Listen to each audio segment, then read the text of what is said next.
As day 100 approaches and the Israeli hostages are still in the hands of Hamas, Israel is attacked again, this time at the International Court of Justice in The Hague. 2 days of exchange of arguments between South Africa, the accuser, and Israel are behind us. I watched these proceedings partly, and I have many questions. And in order to get them answered, I'm now connected with Tomas Sandell. Thomas, welcome to our talk. Thank you. You are the director of the European Coalition for Israel. At the International Court of Justice, Israel is accused for violation of the 1948 Genocide Convention. What is this? Yes, it's very interesting that a convention that came about just 3 years after the end of the Holocaust is, and with the clear intent of making sure preventing another Holocaust, is now used against the Jewish people. So the convention is a way of preventing and criminalizing a crime which had never been defined or verbalized before, namely genocide. And genocide, we'll have to remember, is exactly what Adolf Hitler, his intent in wiping out systematically a whole people group, the Jewish people. So the Genocide Convention, as you rightly mentioned, was then adopted in 1948, and Israel obviously was one of the first countries to subscribe to this convention. And as I mentioned, it's a convention that will make sure that genocide will not happen again and will be criminalized in international law.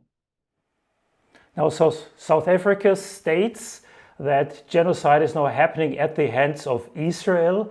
How, by the way, is genocide defined? What is that? You said it's only vaguely defined? Let me read, and I have to put on my glasses.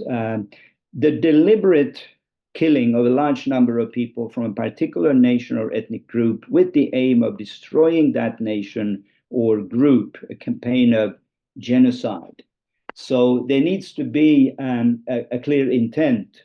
And this is, of course, one of the grounds where the South African accusation is completely baseless.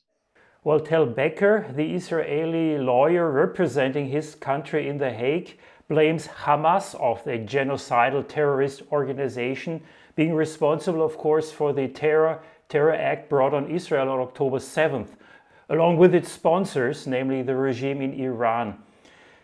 He spoke of the tunnels in Gaza as the most sophisticated terror base in an urban situation entrenched in a civilian population. So Israel definitely sees things differently, pointing out the use of human shields as an act of terror. Could this be defined as genocide? Because in that case, it would be the Hamas committing genocide, not only against Israel, but even against its own people. What is your opinion about that?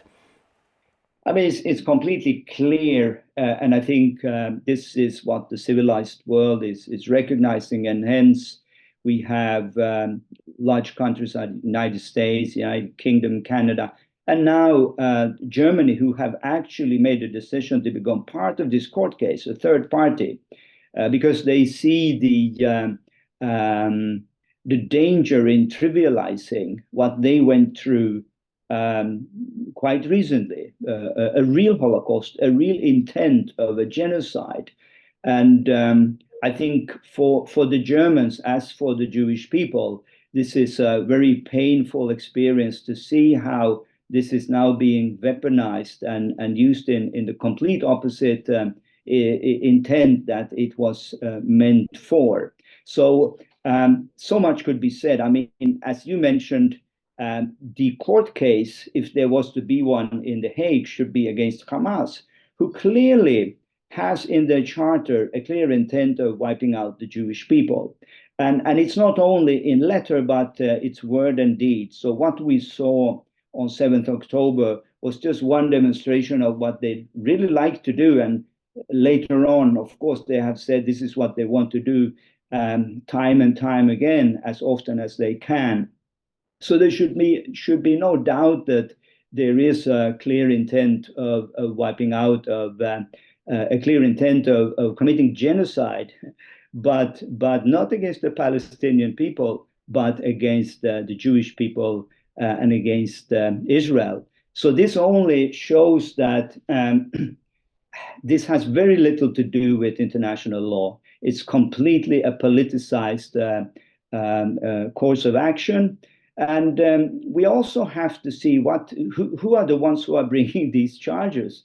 It's the same regime that was just a few weeks ago hosting a Sudanese warlord who have been prosecuted for war crimes at The Hague. It's also the same government that just prior to launching this probe was in Doha, Qatar, in very important meetings. We have to remember then that Doha, Qatar, this is where Hamas, the political wing, is now hosted. It's also a government that invited Hamas, a clearly defined terrorist organization, to the, I think it was the 10th anniversary of the passing of Nelson Mandela, very recently in December. And in addition to this, and I think this is very important for us to know in Europe, this is a country which is very close to Putin and to the Russian regime. So it's very clear that there is an intent. The intent is, I think, to help Russia on the one hand to get the attention away from the war in Ukraine. They've done so very successfully. Now this is dominating media, not what is going on in Europe, not very far from both of us are based. And you can also say, and to use the words of Tal Becker, that South Africa is becoming the legal arm of Hamas, again, exercising what we call lawfare, twisting of international law in a very detrimental way. I just got a video from a friend from South Africa stating Christians in South Africa are on the side of Israel. Hopefully this is so. We, of course, know that not everybody would agree with this.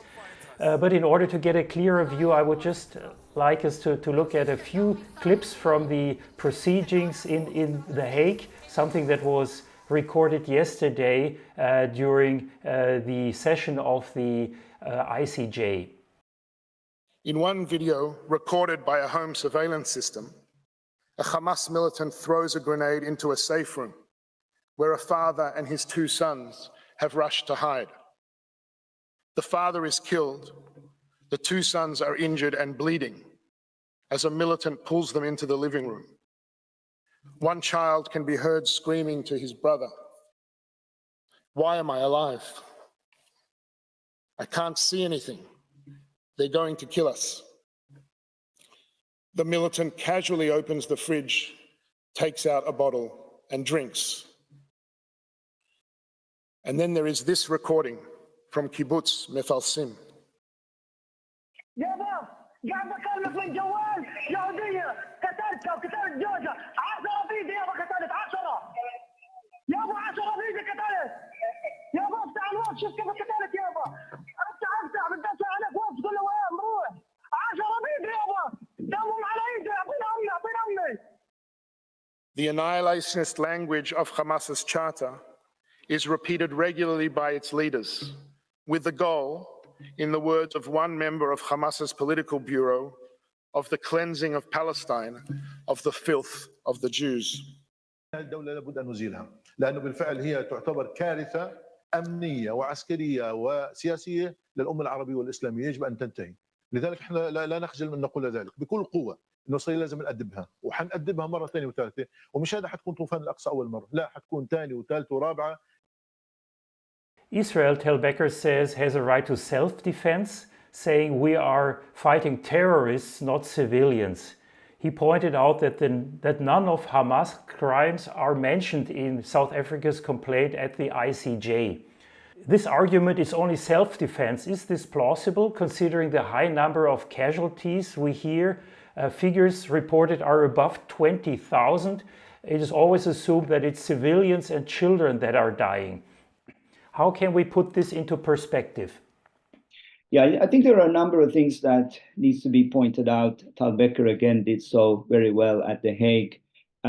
One thing, of course, is that this is a very interesting war situation where Hamas is trying to maximize the number of civilian deaths, whereas Israel very clearly is trying to minimize the number of civilians, which is completely in contradiction to warfare throughout history. This is not how war are conducted, generally speaking. And this is why Colonel Richard Kemp, the commander of the British troops in Afghanistan, has called IDF the most humanitarian armies of all armies in Europe. Second thing, of course, is to take into account that the numbers, 20,000, have not been verified. Also, that those numbers, no one puts into questions, by the way, that innocent civilians have been casualties, but the numbers, it's very clearly includes combatants, that is terrorists, Hamas terrorists. It also includes people who have been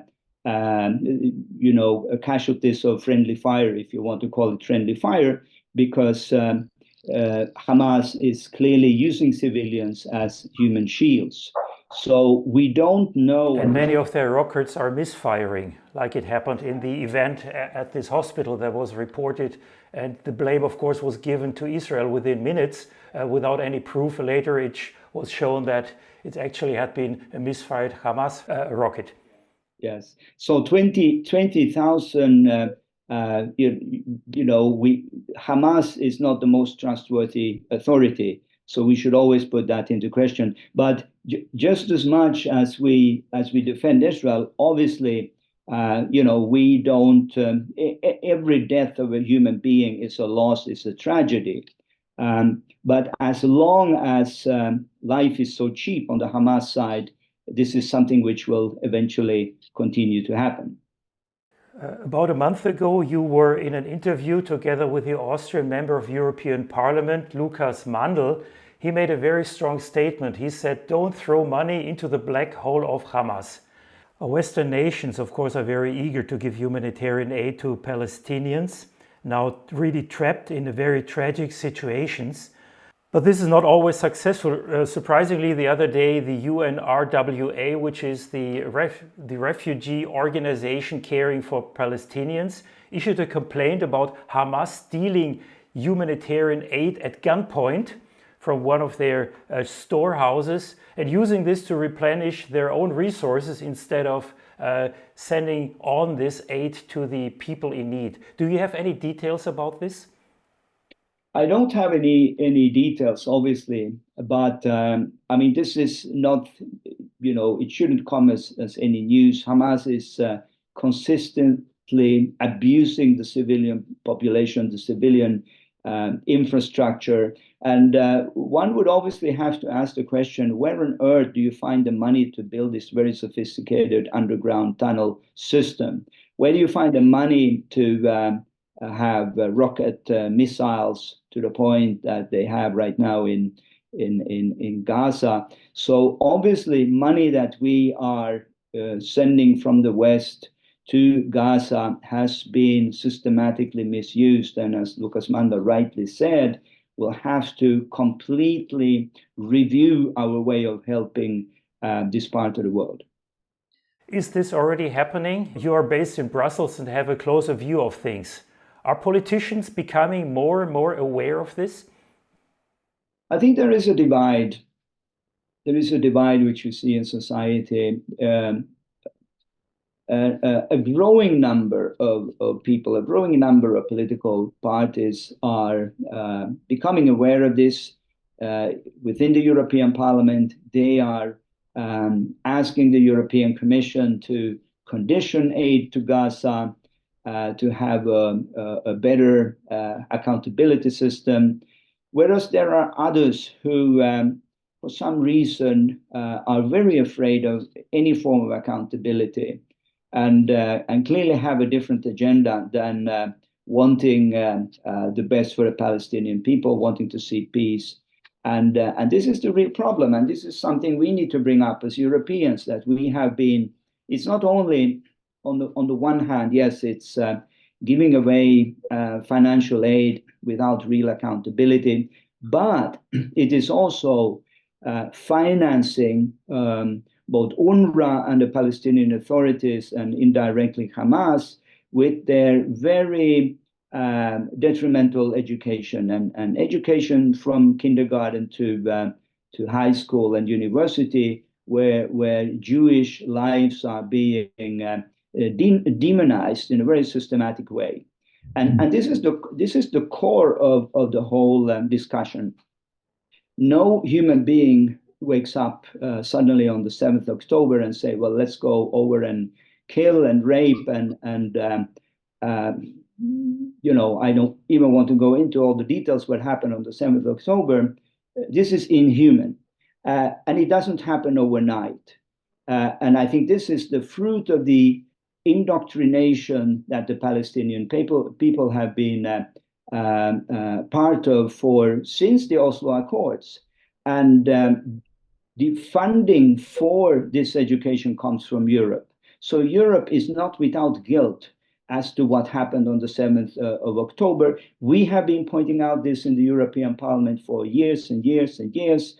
Tomas Sandell has been doing so since he was elected, but mostly for deaf ears. Well, perhaps this helps to open ears to the realities of what is happening. The events of October 7th are mostly forgotten, it seems, especially if you look at Western media coverage.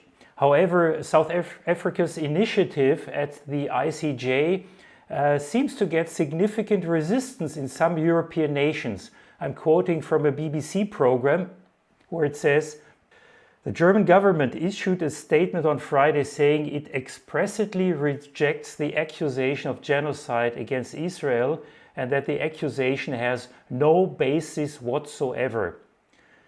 In view of Germany's history and the crime against humanity of the Shoah, the federal government sees itself particularly committed to the Convention against Genocide. We firmly oppose its political instrumentalization, something that obviously now is happening. And the same from the United Kingdom. A spokesman for UK Prime Minister Rishi Sunak said Mr. Sunak believed South Africa's case was completely unjustified and wrong. The UK government stands by Israel's clear right to defend itself within the framework of international law, he said. What are you, as the European Coalition for Israel, doing to raise awareness and support in this case of Israel, especially in times like this? Well, first of all, it's important to point out that European Coalition for Israel was founded already more than 20 years ago.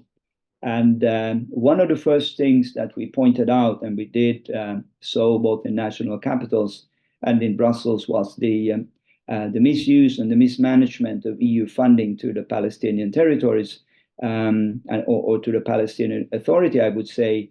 At the time, there was a lot of resistance in not wanting to acknowledge that there was a problem, which very interestingly led to the election victory of Hamas. Overnight, everything changed in Brussels, and it was no longer taboo to say that there was a real problem of corruption with the Palestinian Authority, and this is what led to the election of Hamas instead. Interestingly, there has not been another election since that one in I think it was 2005. This is something that doesn't change overnight. We'll have to consistently keep informing, keep educating, keep pushing, making advocacy to raise these issues, because we know that those who are against us, and we see this on the streets of Europe, we see it at the International Court in The Hague, we see it in many of the media companies across Europe, that there is this growing hostility against Israel, against Jewish people, not against Hamas. And this should be a very sober reminder that never again is now. When we started this European Coalition for Israel, I had asked myself the question, what would I have done in the 1930s when I saw these early, or people saw the early signs? That question is not only a historical question today, it's a question for now. What will we do, our generation, when we see people marching on the street, demonstrating, saying from the river to the sea? This is really the time for us to stand up and be counted. Now, a two-day session at the International Court of Justice are behind us. What is your estimation? What will the outcome be? It's really too early to tell. I fear that the outcome could be detrimental for Israel. I can already say that it will be detrimental, because it's not the outcome as such that will form the opinions of people. It's the fact that it has been giving so many media coverage, and the normal person on the street would say, if there was not a clear case for this, you would not even be discussing it. But now it's up front in all media channels, which means that the cause has already been lost on the streets of Europe. They will not understand the nuances of a legal statement, which may have one or half a sentence condemning Israel, implying that there could potentially be a genocide. This is a PR war. And of course, the South Africans, the Russians, the Qataris, the Iranians, they knew it. It's not the outcome which is important. It's almost like saying, have you stopped beating your wife? And once you get into that discussion, people already have a preconceived ideas that here is a person beating his wife and he's trying to defend himself. The discussion in itself is detrimental. It should never have been brought to The Hague, make the International Court of Justice irrelevant as the same way as the UN Human Rights Commission in Geneva. And that's very sad for the rule of law in international relations. This is not the first time in history that Israel is under accusation. Actually, throughout history, this has happened. As the European Coalition for Israel, you're definitely also specifically a coalition of Christians. From a Christian point of view, or Judeo-Christian point of view, this hatred against Israel, against the Jews, do you see any spiritual significance that goes beyond what we're seeing politically right now? Why is it always the Jews who are to be blamed? Yeah, no, clearly, and I said this in many instances when people try to explain the roots of anti-Semitism, and they look with a 100-year perspective and look at National Socialism. But obviously, if we study history, we see that this is something that has always been there in European history in particular. A lot of it is also grounded in bad Christian theology. So when people speak about Islam as being the only problem today, it's not true. We just have to look at ourselves. But I think the first time that Jew hatred on this level is mentioned in the Bible actually brings us back to the time of Queen Esther, when there was this same obsession of wanting to annihilate a whole people group. And you may remember that Haman explained to the king that, this is a people group who are different from us. They worship a different God. They have a different culture. And so this is clearly something that is expressing itself time and time again throughout history. Its expressions will be very different. It could be Christian theology, it can be Islamic jihad, it can be National Socialism or Soviet-inspired communism, but the spirit behind it is always one and the same, Jew hatred, and not only being against the people of Israel, being against Jews, but the God of Israel, ultimately. So any solidarity with the people of Palestine should not be sympathy for Hamas, and we should be very careful of keeping those things separate. We know of many instances where Jews and Arabs are cooperating in a very positive way within Israel, even across the border to Gaza. There were outstretched hands, aid offered. Any experience from your side where you've seen that Arabs and Jews can go together peacefully? Yeah, I mean, we'll have to remember again why I should say October 7 happened. It was just a matter of time before Saudi Arabia would join the Abraham Accords. This historically unprecedented rapprochement between Arabs and Jews across the Middle East. And I think today it's very important, and we have the clear proof that this is the case, that the problem is not that Jews and Arabs cannot live side by side, that Jews and Muslims cannot live side by side. They can, and they've proven it.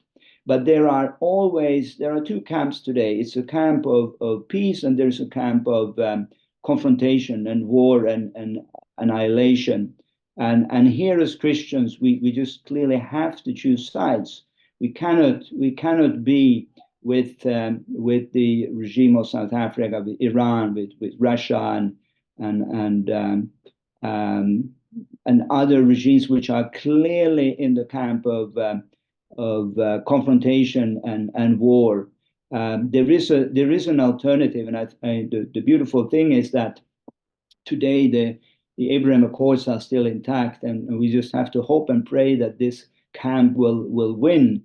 We will not be silent this way again. we can see peace and prosperity in the whole region of the Middle East. And this, if anything, is what will benefit the Palestinian people. Free those people, not the intent of Hamas, like you, who shared your Palestinian Liberation Organization, but people who really want to live side by side, work together, and look at the future. I'm just living on that right now. January 27th is the Holocaust Remembrance Day.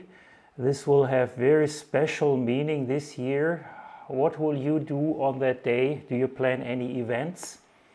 We will be in Geneva, which interestingly is the European headquarters of the United Nations. We will have a symposium inside the United Nations with faith leaders and diplomats.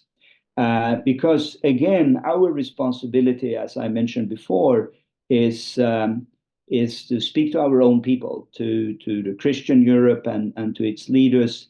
And we are very fortunate to have high-ranking officials from all of the main church families in Europe attending and speaking at the conference. And we hope that out of this conference would come a clear message in support of the Jewish people and a clear trumpet call to stand up against anti-Semitism. Because what we sadly have seen until now is that Christian church have been very quiet. It has been very quiet, and I think in the Jewish world there is a disappointment that to say that, you know, why on earth can they not see what is going on? And we had a case when we did a large rally in Geneva together with the family members of the hostages, and we just had one demand, and that was the release of the hostages. That one large Christian organization that claimed to represent us refused to be part of it because there needed to be a call for ceasefire, they said, in order for this to be balanced. A ceasefire, of course, we know would only benefit Hamas. It wouldn't benefit the cause of peace. So there is a problem. We want to address this, but we also see that within the Christian camp there will be very distinguished bishops and metropoles and the Catholic Church, one of the key people working for Jewish relations there. So there is a remnant, if you want to call it that really want to avoid the mistakes of the past and be different this time around. So please schedule some time for another interview. I'd be very eager to hear more about what happens in Geneva on Holocaust Remembrance Day, and we'll definitely see each other again. Yeah, and for all of you, our viewers, this is something that concerns all of us. It's not just a remote place in the world where one of the many conflicts is happening. This is really cutting at the heart of many things. So if you feel this is important information, please share this video, comment it, like it. It's important that these voices, Tomas Sandell, thank you very much that voices like yours are being taken to the public, because much of this is simply not heard in our mainstream media. So thank you for the time you have taken today. Thank you.